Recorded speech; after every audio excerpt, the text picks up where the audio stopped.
네, 안녕하십니까. 당뇨발과 이온 도입 치료에 대해 발표할 2조의 장희진, 황영선입니다. 그럼 발표 시작하도록 하겠습니다.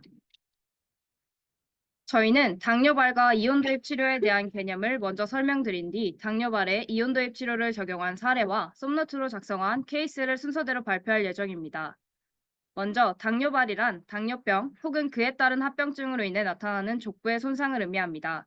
다른 말론 당뇨병성 족부병변이라고도 합니다.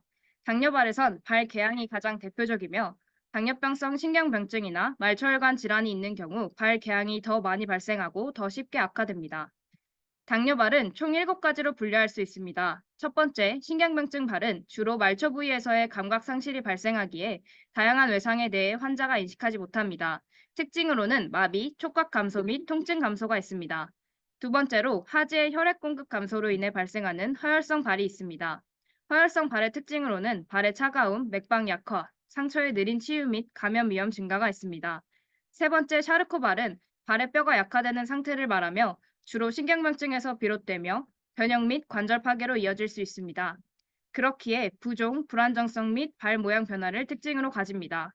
네 번째로 당뇨발에서 가장 대표적인 궤양성 발은 신경병증, 혈액순환 부족 및 압력 지점과 관련된 요소들의 조합으로 발생합니다.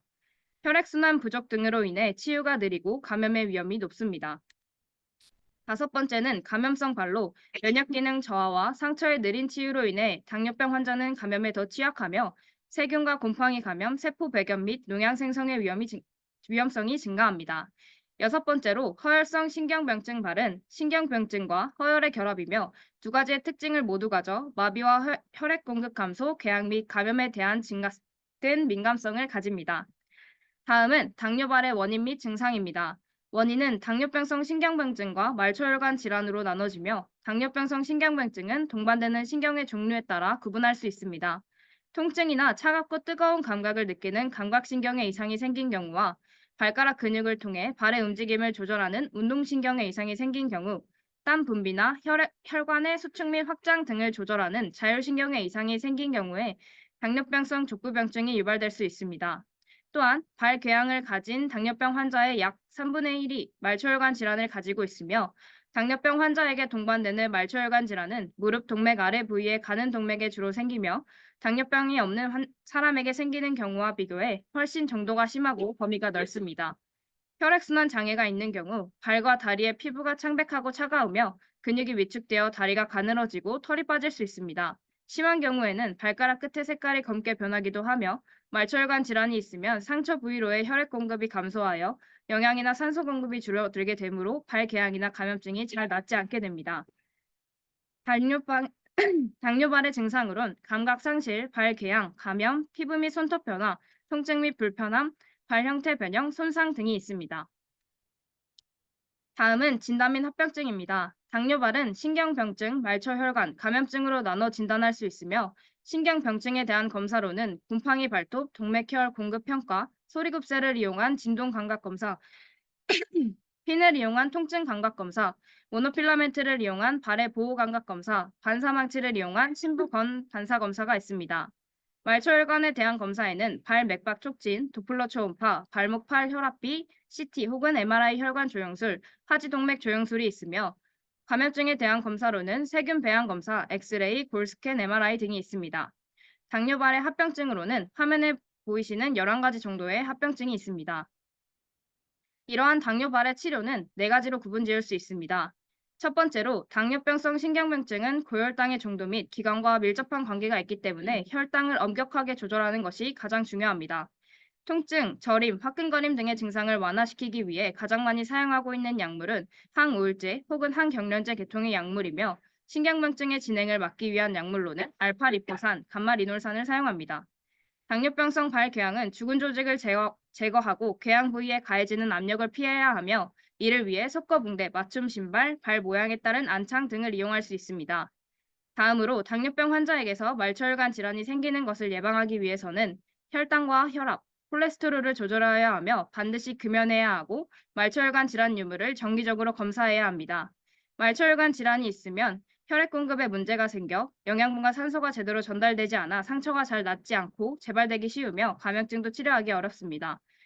말초혈관 질환이 있는 것으로 만약 확인된 경우에는 혈관 확장제, 항혈소판제, 혈류 개선제 등의 약물이 혈류 개선에 도움이 됩니다. 또한 방사선 중재술이나 수술적 방법을 이용하는 경우도 있습니다. 만일 좁아진 혈관이 풍선 성형술을 할 수 없는 가는 혈관이거나 혈관이 전반적으로 좁아져 있을 경우에는 동맥우회소를 사용하는 방법도 있습니다. 만일 말초 혈액순환 장애가 심해 혈류 장애를 개선할 수 없거나 괴사가 계속해서 진행하는 경우에는 하지 일부를 절단하는 수술을 해야 하는 경우도 있습니다. 마지막으로 감염증이 발궤양에 동반된다면 항생제 치료를 시행하고 더불어 수술적 치료와 절단까지 고려할 수 있습니다.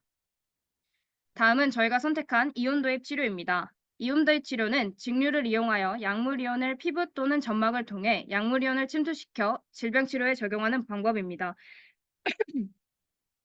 이온 도입 치료는 이온이 표피 각질층의 수직으로 분포하는 세공을 통과하고 세포사의 경로를 통해 이동하거나 표피 세포의 세포막을 가로지르는 세포 가로 방향 경로를 통해 이동할 수 있습니다. 이온 도입 치료에 사용하는 약물은 이온화가 일어나야 사용할 수 있으며 이온화는 전해질이 해리되어 전하를 띤 입자로 나뉘는 현상을 말합니다.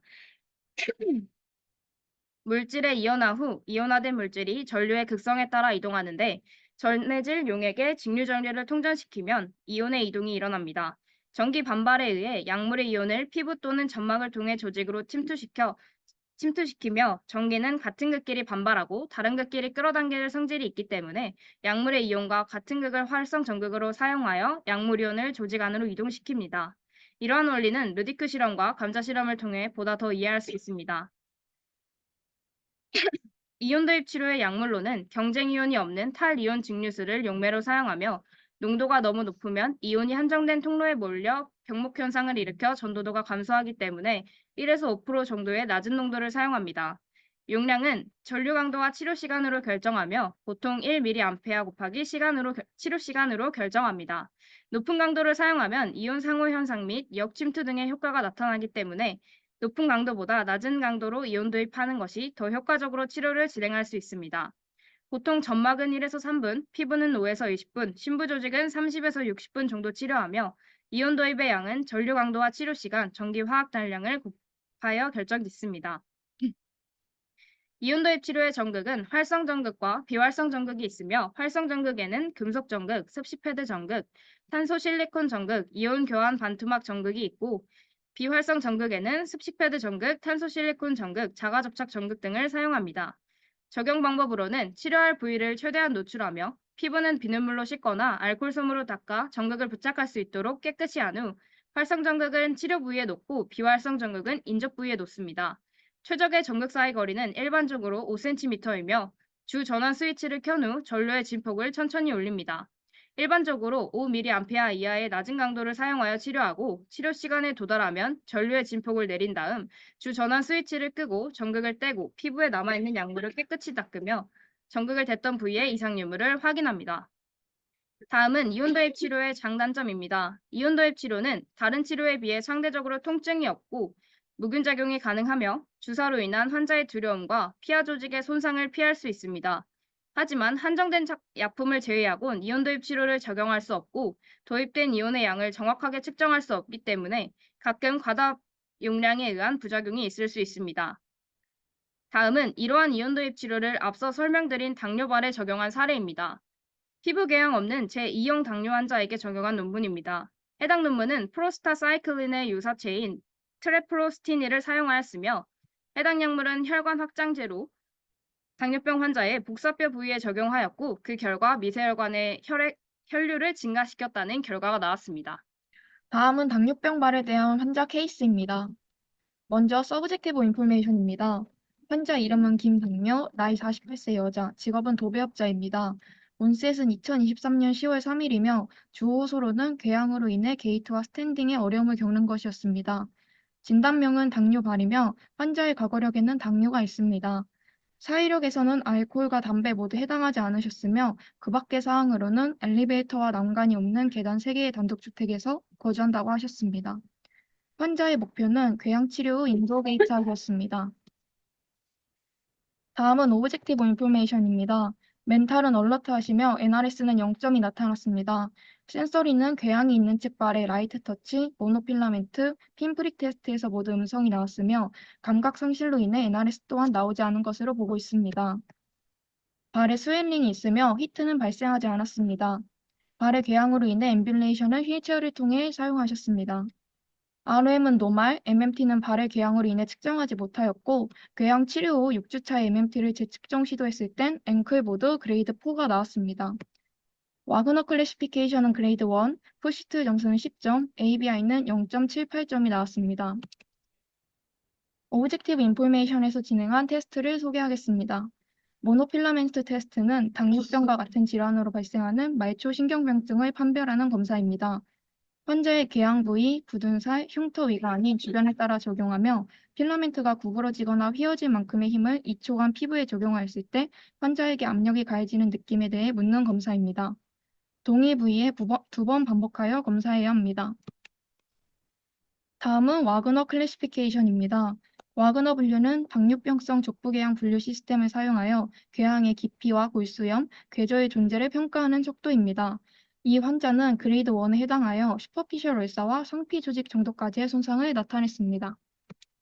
푸시틀입니다. 푸시틀은 육창의 궤양 정도를 평가하는 척도이며 점수가 낮을수록 상처가 치유되는 것을 나타냅니다. 이 환자의 경우 궤양 면적은 9제곱센티미터로 8점, 삼춘물의 양은 적음으로 1점, 조직의 유형은 상피 조직 정도까지의 손상으로 1점을 매겨 총 10점이 나타났습니다. 다음 ABI 검사는 폐색성 동맥경화증의 감별 진단과 중증도를 판별하는 검사입니다. 발의 수축기 혈압을 팔의 수축기 혈압으로 나누어 값을 구하며 이 환자의 경우 0.78로 폐색이 한 곳에 있는 가능성이 있는 상태입니다. 이를 통해 환자가 발로 가는 동맥의 허혈로 인해 당뇨발이 발생했다고 가정할 수 있었습니다. 다음은 어세스먼트입니다. 프로블럼 리스트로는 첫 번째, 궤양으로 인한 감염 가능성, 두 번째, 활동 감소로 인한 근력 저하, 세 번째, 궤양으로 인해 스탠딩과 게이트 시의 불편감이 있습니다. 숏턴골과 롱턴골입니다. 숏턴골은 프로블럼 리스트의 궤양으로 인한 감염 가능성 제거가 치료의 가장 큰 목표라고 생각하여 궤양을 완치하는 것을 첫 번째 숏턴골로 세웠습니다. 궤양 치료 중에 환자의 가동 범위나 하지 순환 능력 유지하는 것을 두 번째 숏턴골로 설정하였습니다. 궤양 완치까지 걸리는 시간인 1부터 5주차까지를 숏턴골 기간으로 설정하였습니다. 롱턴골은 6에서 8주차이며 일상생활로 복귀하기 위하여 불편감 없이 게이트하기, MMT 4점에서 5점으로 상승, 궤양 재발 방지를 롱턴골로 설정하였습니다.